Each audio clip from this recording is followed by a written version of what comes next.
क्या ये रिवाज हमारे यहाँ नहीं है?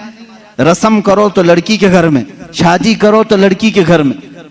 पूरे इस कार्यक्रम में सिर्फ वलीमा एक ही है जो मर्द के घर में होता है, बाकी क्या है सब औरत के घर में करना है। अस्सलामु अलैकुम वरहमतुल्लाहि वबरकातुहू। प्यारे अजीज़ तो वीडियो को छोड़ करके मत जाना, वीडियो को पूरा ज़रूर देखना। आज की इस वीडियो में हम आपकी खिदमत में लेकर के हाजिर हुए हैं मुफ्ती सलमान रज़ा अज़हरी साहब को। आज की इस वीडियो में हम रिएक्शन करने वाले हैं मुफ्ती सलमान रज़ा अज़हरी साहब की तकरीर पर। मुफ्ती सलमान रज़ा अज़हरी साहब कुछ बेहद ज़रूरी बातें आपको बताएंगे। आपसे गुजारिश है इस वीडियो को पूरा ज़रूर देखना।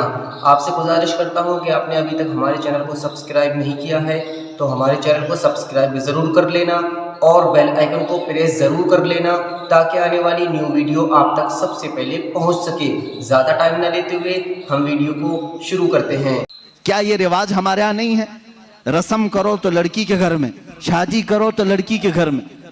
पूरे इस कार्यक्रम में सिर्फ वलीमा एक ही है जो मर्द के घर में होता है, बाकी क्या है सब औरत के घर में करना है। बच्चा हो जाए चिल्ला उसके घर में। हाँ, जितने भी रस्म है, अरे शादी की तारीख फिक्स करनी है तुम अपने घर में भी तो करा सकते थे, नहीं लड़की के घर में ही करेंगे जाके। जब जब जाएं पूरे खानदान को लेकर उतर जाएं, राशन खत्म हो जाए। ये बला नहीं है तो और क्या है? घर के किचन पर मुसीबत नाजिल होती है हर महीने 2 महीने में। ये इस तरह की हरकत किसी एक घर के साथ जो हो रही हैं, इस सिलसिले को कब खत्म करें, कब बंद करें? वो रसूल पाक सल्लल्लाहु ताला अलैहि वसल्लम की जिंदगी पाक के आला निकाह, आपको मालूम है हजरत उम्मे हबीबा रज़ियल्लाहु ताला अन्हा हुजूर की एक ज़ौजा हैं। हुजूर पाक सल्लल्लाहु ताला अलैहि वसल्लम पर ईमान लाई थी, अबू सुफियान की बेटी हैं, हजरत अमीर मुआविया की सगी बहन है। उम्मे हबीबा जिसके निकाह में थी वो उबैदुल्लाह बिन जहश, वो भी इस्लाम लाए। दोनों इस्लाम लाए और हबशा हिजरत करके गए।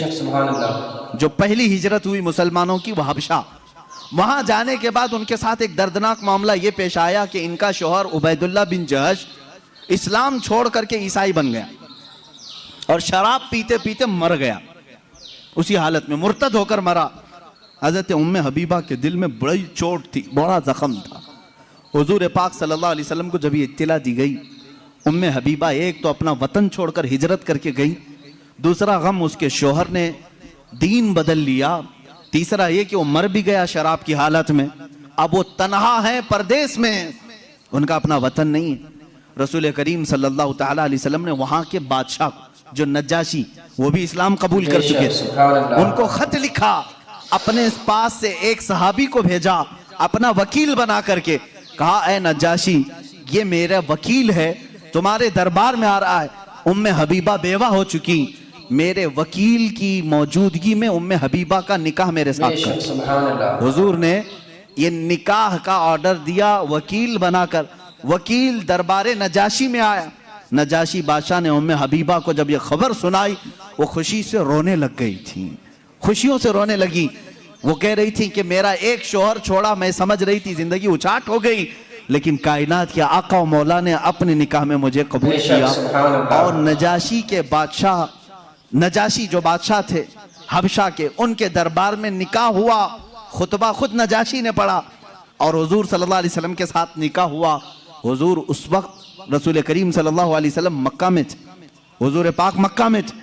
निकाह उम्मे हबीबा का हबशा में हो रहा है और हबशा में ही मेरे आका सल्लल्लाहु ताला अलैहि वसल्लम की इस ज़ौजा मुतहरा को नजाशी बादशाह ने सहाबा को बुलाया और दावत किया और 2 गुलामों के साथ इस दुल्हन को रवाना किया हुजूर सल्लल्लाहु ताला अलैहि वसल्लम की बारगाह में। मुझे बताओ कितने झमेले थे, मंगनी कहाँ है, ये बीच में तारीख फिक्स करने वाले मामलात कहाँ हैं, रोजा खुलाने वाले मामलात कहाँ हैं, चांद सलामी कहाँ गई, ये सब मामलात चले गए।